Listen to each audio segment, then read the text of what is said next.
So afterward, you fell in love into whiskey world. So the first you fell in love, what brand do you, now you have become a professional producer? Sure. So what do you recommend to our consumer or our student? Sure. So, I mean, what I would recommend for me and what I'd recommend for other people is quite different. So if you're first trying to get into whiskey, I'd recommend discovering what sort of whiskies you like as broadly as possible. So you can break it down. Do you like a whiskey to be really sweet or not? If you want something that's really sweet, I'd recommend looking at something that is predominantly or has a majority of its cask made from a sherry cask. They're naturally going to be sweeter.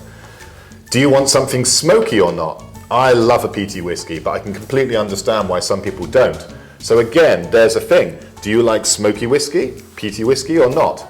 And then, once you've done that, so if you know that you don't like smoky whiskey, maybe Lafroig, Ardbeg, things like that, maybe that's not for you.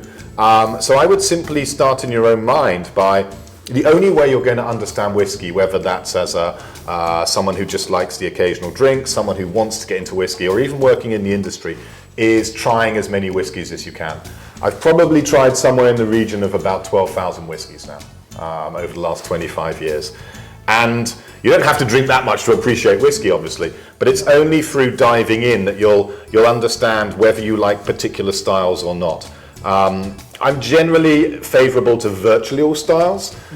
Not everything though. Some whiskies can be very, very barnyard, you know, remind you of the farm, silage, haylofts, and sometimes I like them, sometimes I don't. But generally I'm pretty broad, but it's only through trying things will you know whether you like them or not.